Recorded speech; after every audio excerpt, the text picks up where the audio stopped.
네, 그동안 본인 인증이나 금융거래를 할 때 사용하기 불편해도 사용할 수밖에 없었던 공인인증서가 내일부터는 폐지됩니다. 대신 시중에 나와 있는 여러 인증서들이 그 자리를 메꾸게 되는데요.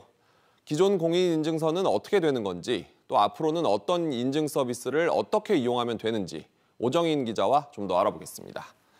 오 기자, 하나하나 짚어보죠. 일단 그동안 썼던 공인인증서는 이제 사용할 수 없는 겁니까?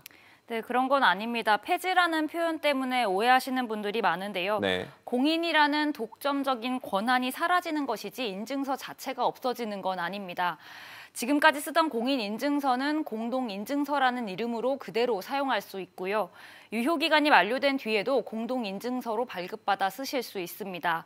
그동안 공인인증서를 대체하는 인증서는 없었는데 내일부터는 공동인증서를 쓰거나 아니면 은행이나 통신사가 발급하는 인증서를 사용하시면 됩니다. 그럼 이 사설 인증 서비스는 어디서나 쓸 수 있는 겁니까?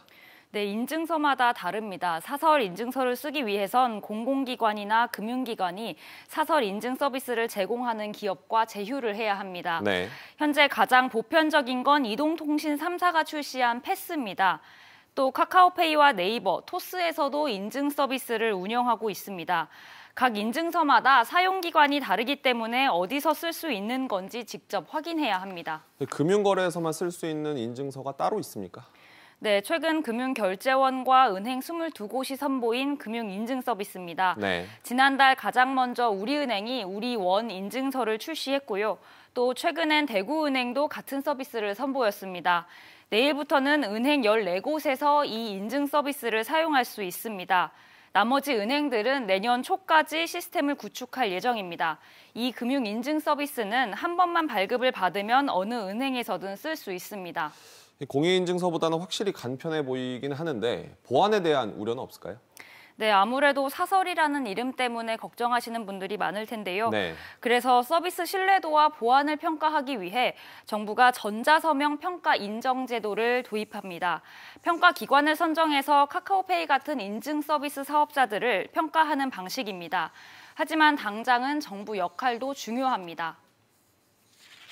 민간 인증서는 보안 수준이 다 상이할 거거든요. 주요 인증서 발급하는 그 기관들이 모여서 업계 표준을 만드는 게 필요한 거죠. 정부가 좀 주관하는 역할은 당분간 해야 되지 않을까 생각됩니다. 이맘때는 연말정산 떠올리시는 분들도 많은데 이번 연말정산 때는 본인 인증을 어떻게 하면 될까요?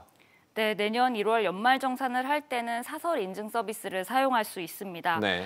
국세청 홈택스에 들어가서 보시면 공동인증서와 간편서명 두 가지 중 하나를 선택하게 되는데요. 여기서 자신이 사용 중인 이미 발급받은 인증서를 고르는 방식입니다. 이달 말까지 정부가 5개 사업자 중 연말정산 인증 시범 사업자를 최종 선정할 예정입니다.